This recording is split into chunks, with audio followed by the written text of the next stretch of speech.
Alright. Hey guys, welcome to my channel. And today we're going to discuss Iuno. This video is a little late, but we still have a couple weeks almost left on her banner.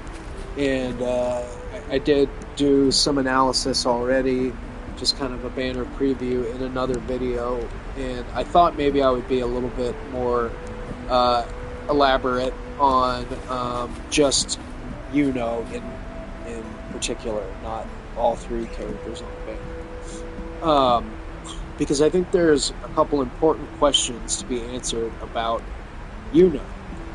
I said in the previous video I made, the banner review, that I thought Yuno was in better shape than ever. And well, we know that's true in a sense, right? She has gone from a skippable sub DPS that could be easily replaced by Mortefi in really her only effective team with Augusta to a top DPS option with the two when she released, or excuse me, when she reran. So when this banner dropped like 10, 11 days ago or something, it was looking like, wow, Yuno is Yuno has arrived. Or even when Lene came out, it was like, wow, this is the character that right now synergizes the most with Lene's kit and can benefit the most off of the off-tune build-up stuff. And really deliver that big punch with the Resonance Liberation that gets buffed, and there are plenty of other characters that work, but in particular seemed to be the one that everyone was rightfully pointing towards, and so we are gonna do a kit breakdown and all that kind of stuff to help you decide if this is a character that you should pull for. Um, so and then I'll give my. I guess I'll reserve my final opinions about future potential until the end. So for now, well, let's first go through sort of what Yuno's. We'll look at best weapons, echoes, and then we'll look at teams. So Yuno debuted back in 2.6 with Augusta, and at the While the time, moon as I just cycles, said, Iuno I was remain kind the of anchor. on an island, right? She was looked at as a character that maybe you only pull for if you're really simping for Iuno, or if you like those feet. I guess that was kind of the meme at the time. Um, and I'm not gonna lie, I pulled Iuno because she looks dead ass. She's a dead ringer for Dana in the video game Ys Aid, the Lacrimosa of Dana. If anyone has played that game, one of my all-time favorite games, and the main female co-star of the game looks exactly like Yuno, or I should say, Yuno looks like her. It feels like Kuro just ripped this character off of her. Even her weapon looks identical. It's crazy. Anyways, let's get into it. Her weapon, her SIG weapon, unsurprisingly, is going to be best. It is not mandatory, however, you are going to get some DPS loss if you don't have one of the 5-star alternatives. So that would mean you're using either of the Pioneer podcast weapons. If that's the case, then you're going to be losing a little bit. But again, and this is if you're using her as a sub DPS with Augusta, you can get away with one of those 4-star options, Stonard or Aether Strike, is what they're called. And right, yeah, this one. Um, Absolutely would work with her. I was using that on her until I did. I ended up pulling her weapon towards the end of 2.6, but for the drip. But anyway, yeah, this weapon is fine with her. Um, it's gonna give her some nice buffing upon using her Resonance Liberation. Basically gonna buff the liberation and increase attack when she casts the liberation, and it has the nice crit damage substat. So it's definitely a really good 4-star weapon. Um, let's take a look at what her weapon does though. You've got a much higher attack there, and you've got a lot of crit rate. That's a really nice crit rate stat for a weapon. Um, I mean, all the 5 stars have that, but this just it does make uh, building her Sonata set a lot easier. And so, like a lot of these, I mean, if you watched my Mornier video, it's kind of the same thing where it's like, if you want to have the comfy option of just kind of half-ass building their echoes out, get the SIG weapon. That's the lazy way to do it for sure. It's just spend the money or whatever, spend your pulls, get the signature weapon, and and then you don't have to keep re-rolling and re-rolling and re-rolling and farming and farming and farming uh, to flesh out the stats that you need. So, um, yeah, and then let's look at how it synergizes with the kit here. Um, Plenilune, Plenilune Radiance is going to increase attack by 12% just off rip, and then intro skill or Resonance Liberation is going to increase the Resonance Liberation damage by 20% for 15 seconds. So that's a pretty nice buff there. Obtaining a shield, which she does every rotation, allows the Resonance Liberation damage to ignore 7.2% of the target's defense for 7 seconds. That can stack up to 5 times. This effect is triggered once every 0.5 seconds, and upon casting intro skill, this effect reaches max stacks immediately, lasting for 3 seconds. So that's pretty nice. I mean, if you're playing in a team where you're always casting intro skills, which is primarily every team she's going to be in, you're going to be doing that. So you are going to get you're going to get every last drop of what this weapon offers with this character. So, anyways, there are a couple 5-star options that are going to be just as good, really. I mean, you're not going to get too much of a drop off in your numbers.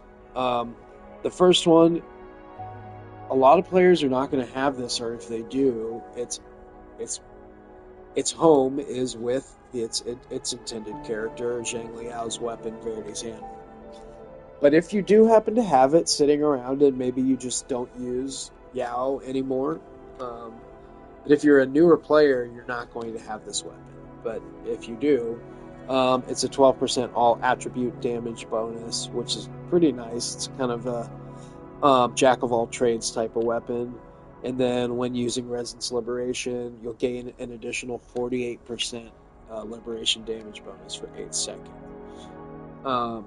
And that effect can be extended by 5 seconds each time Resonance skills cast, which does synergize very well with her. So, I mean, that's a huge buff on the Resonance Liberation damage. So, you are getting a lot there as well. The second option would be Zani's weapon, Blazing Justice, which increases attack by 12%, and casting the basic attack will also grant these effects, dealing damage ignores 8% of the target's defense, and amplifies spectro-frazzle damage dealt by 50% for 6 seconds. So that part is not going to be very helpful. It's more of just a stat stick. And then Tragic Comedy would be the other one, which is Rochia's weapon. And its substats are increases attack by 12% every time basic attack or intro skill is cast, heavy attack damage bonus increased by 48%. So the problem here is that most people don't just pull 5-star weapons and have no character that they're using it on. And so, the situation that most of us find ourselves in is, do we have a competitive 4-star option? If we don't, then we're pulling the weapon. Or you're getting a huge DPS loss. So, anyways, that's enough on the weapon. I would say if you really like this character, just pull her weapon. Um, the the weapon banner is guaranteed. I know that that is bait, but that's how this game works. Okay, that goes. Um, in all cases, her Sonata set is going to be the following: the Crown of Valor 3-piece and the Sierra Gale 2-piece. There is just not every single team that Iuno is on. This is going to be uh, what it is.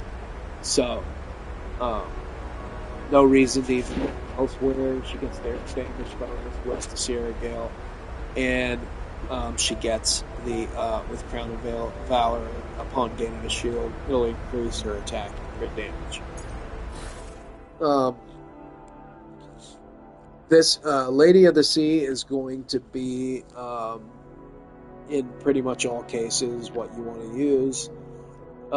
It'll just deal some additional arrow damage, and it'll buff her arrow damage and liberation, give her a liberation damage bonus as well. So, pretty well tailored to her kit.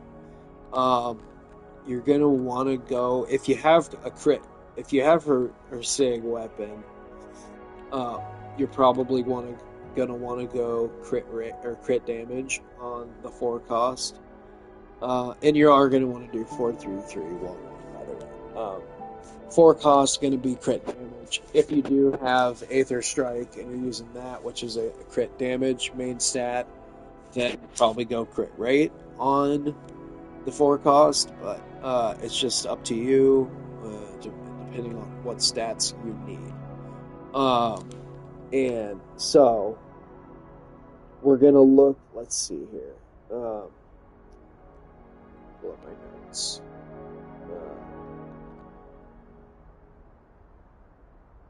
So her, okay. Well, let's just go to these. So the 3 costs are going to be arrow damage bonus, both of them.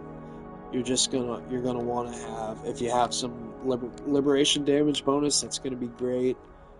Skill damage bonus can be nice too. Just try to get crit on your secondary stats. Get a little bit of energy regen if you can. It's not super important, but it is nice to have like maybe 120% around that range.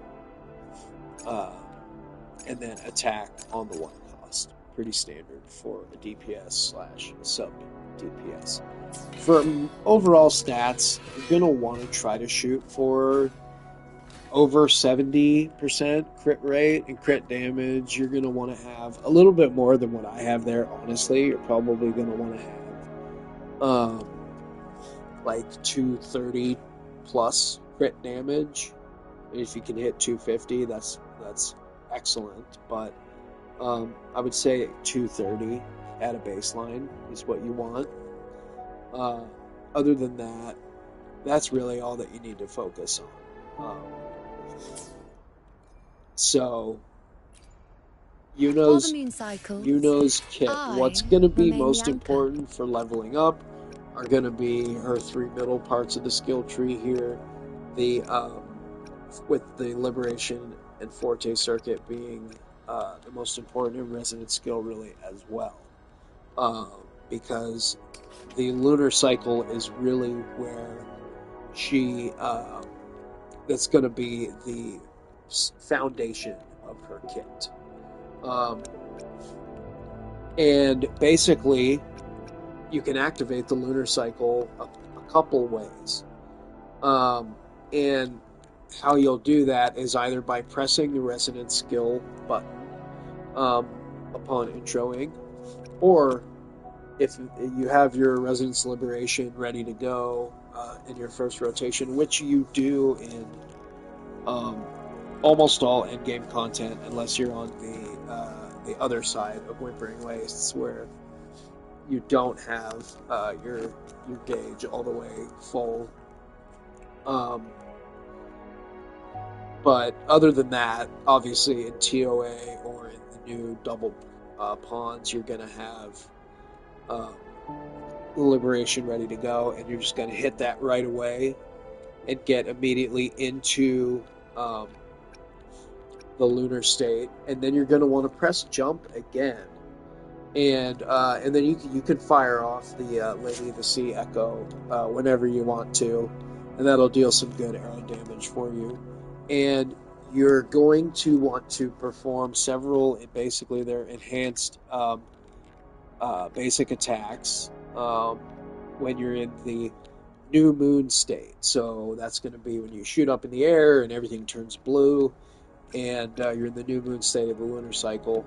And you're going to basically, after you'll see that the resonance skill button is lighting up after several enhanced basic attacks, you're gonna hit the an final enhanced charged attack for absolute fullness. So you'll hold that final charged attack, and you'll do that right around the time that you see your next character is ready to intro. And so let's show a couple demos. I know that most of my other videos recently have also featured Iuno in the demos, so some of this is a little redundant, but if you haven't watched any of those, I'll just do a couple teams real quick. So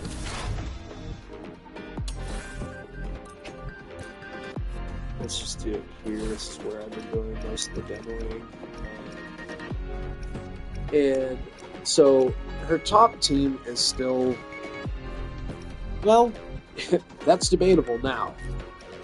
Her obvious first team, she synergizes probably still best with Augusta. And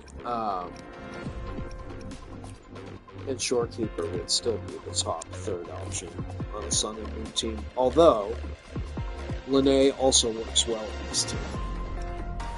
And because Iuno can function as the sustain, it sort of doesn't really matter which direction you go with it. We'll just show it with Shorekeeper. Actually, I did not arrange the...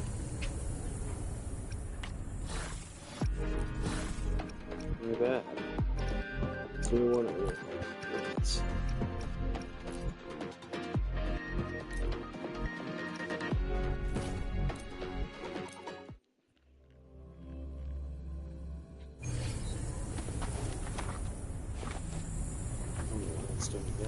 Okay.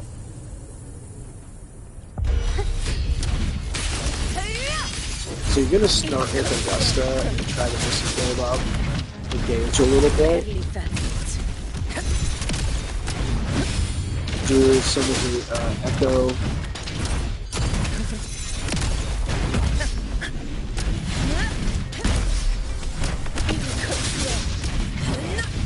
Just to build that up as much as you can. Then once that's available, you'll hit that, and then immediately outro to Shorekeeper.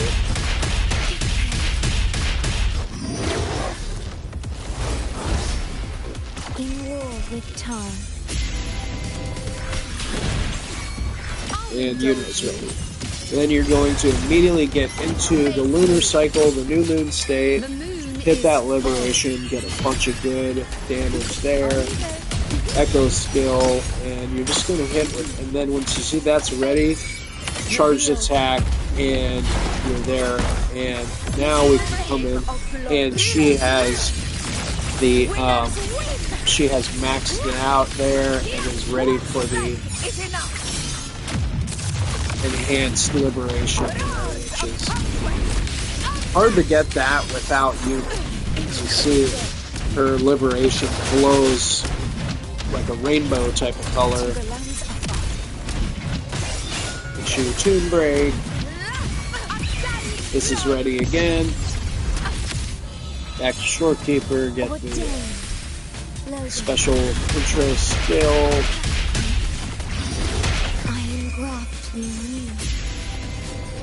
Ready again, and Iuno's ready. Back into the new moon state by hitting jump after a resonance skill, get the liberation again. Echo skill, fire several basic attacks, and then charge attack and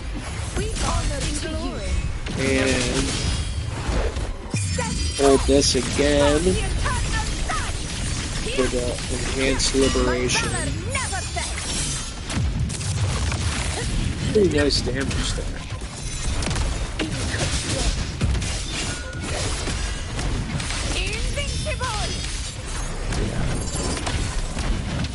So it's tough to get quite as good a damage out of Augusta without Iuno, that's for sure.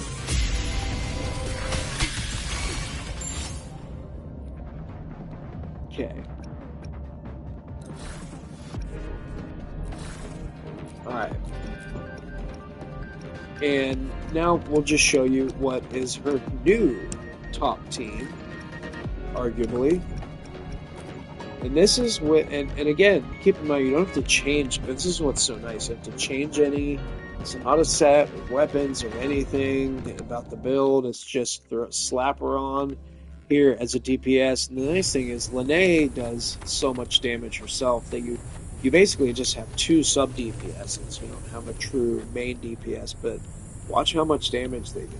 It's the synergy is great with this team. Command mode engaged. Structural override initiated. If I knew how to play. Hear my query.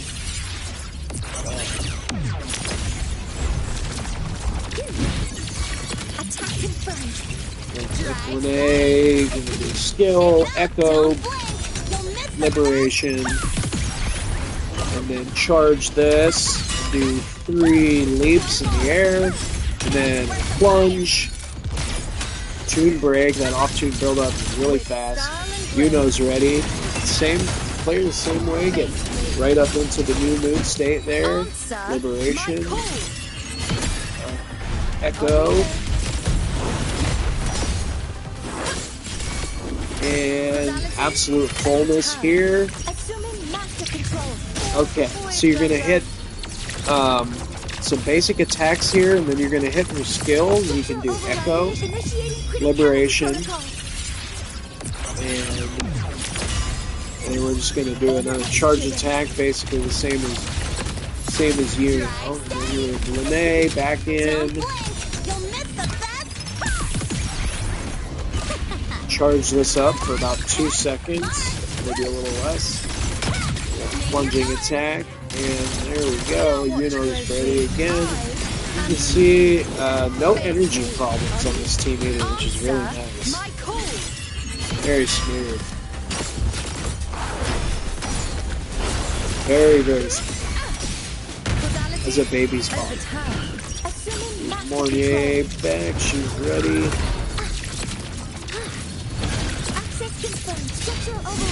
Authorizing maximum output.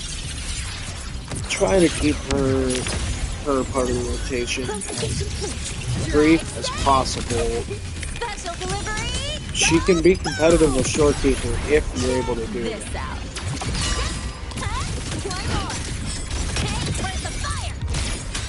Tune break there. Yeah, this team definitely crushes. And we had the disadvantage of the arrow res from the first enemy, so probably could get an even better score. Assuming master control. Guidance breath. Structural overriding its stars. Hear my query. But still see just how OP this team is right now. So, yeah, team is very solid. Anyways, those are going to be right now our two best teams. And again, you could have Lene instead of Shorekeeper on the Sun and Moon team. And so now we get to future potential. And here's the difficult truth is that Iuno is top meta right now. She is one of the very few characters that is considered a SS tier or tier 0 character in both Wiwa and Teal, and double pawns if they're going to make a category for that on Prideway or whatever. And then the question becomes, in 2 weeks, is she still top meta? And not because she doesn't work on these Toon Break teams with the aforementioned Mornier and Lene, but when Amieth comes out, what happens then? Because everybody and their mother is going to pull for Amieth, and once they do, well, they're certainly not going to be using Iuno with Mornier and Lene. So for one whole patch, she sees the limelight, and so the question is Iuno bait? Is she a good pull right now? And I think the question you have to ask yourself is, are you okay with using this character mostly with Augusta, or with Chacona and Arrow or something? Because you may find yourself not having a Toon Blade team built around her after this patch ends. And so if you already have her, well, like I did, then great. No harm, no foul. I've gotten a lot of good use out of Iuno. She's cleared a lot of tough content for me that some other characters couldn't quite cut it. But she may not be quite as relevant in a couple patches. And that's going to happen to a lot of characters, obviously, as we start to see every new character from this region interact with the off-tune build-up mechanic. So, benefits from the buffing from these two characters, but she has nothing to do with off-tune build-up. So, it's really up to you. Pull at your own peril.